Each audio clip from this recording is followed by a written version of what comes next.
There was something unsettling about St. Brigid's Church, a structure that had stood for over 2 centuries at the edge of a forgotten village called Hollow's End. Its crooked steeple leaned slightly to one side, and its heavy oak doors were scarred with age. Locals avoided it after sunset, whispering stories about strange sounds and the shadowy figures seen through its cracked, stained glass windows. For Eleanor Marsh, a young journalist fascinated by unsolved mysteries, the church was irresistible. When she heard rumors about an underground crypt hidden beneath it, a place sealed off since the 1800s, she decided to investigate. Eleanor arrived one cold November afternoon, armed with a flashlight, a recorder, and her camera. The sky was dark with thick clouds, and the wind moaned through the leafless trees surrounding the graveyard. She stepped through the broken gate, boots crunching over dead leaves and scattered gravestones. Inside, the church was silent, except for the soft creak of old wood and the faint dripping of water from somewhere unseen. Dust floated in the air like ghosts caught in her flashlight beam. "Old St. Brigid's," she whispered into her recorder, "abandoned in 1893 after a fire destroyed most of the rectory. Locals claim the priest went mad.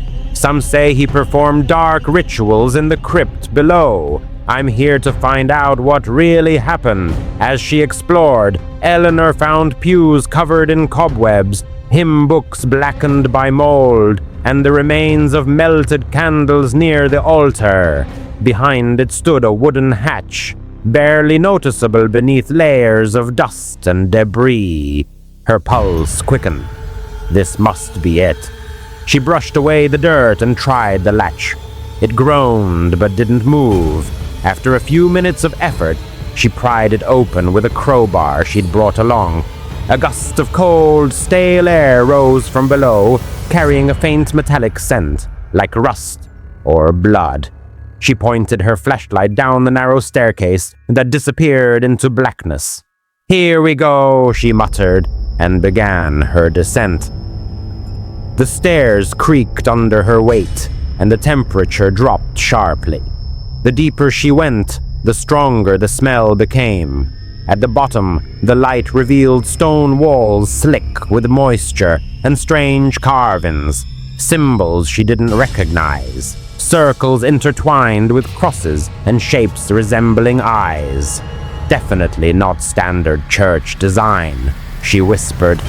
The crypt stretched farther than she expected, with several arched tunnels leading off in different directions. She followed one lined with stone coffins, some cracked open, revealing skeletal remains inside. She knelt beside one and brushed away dust from the inscription. It read, "Father Elias Ward, 1867 to 1893. The name sent a chill through her. That was the priest from the legends. As she spoke into her recorder again, a low sound echoed through the tunnels, a dragging noise. She froze. "Hello?" she called out, her voice trembling. Silence. She took a few cautious steps forward, the beam of her flashlight trembling.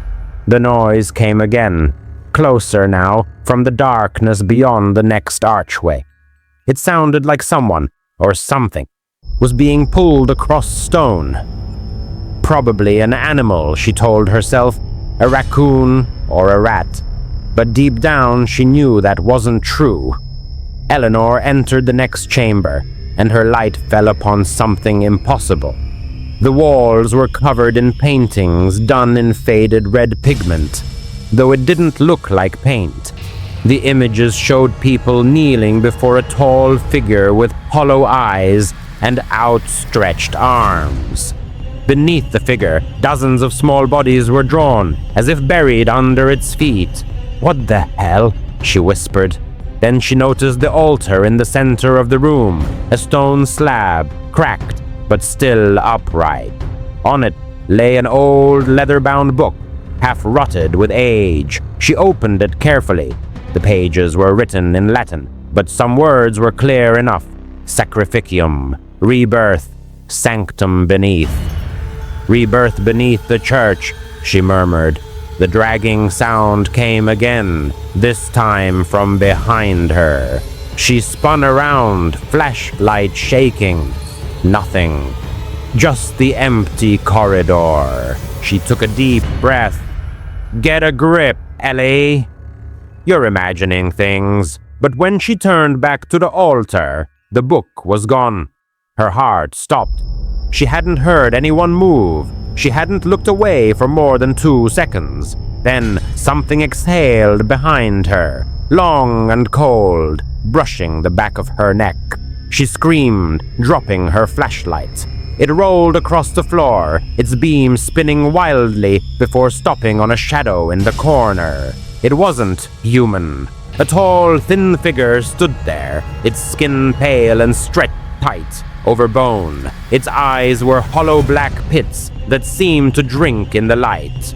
It moved with jerking, unnatural motions, like a puppet on broken strings.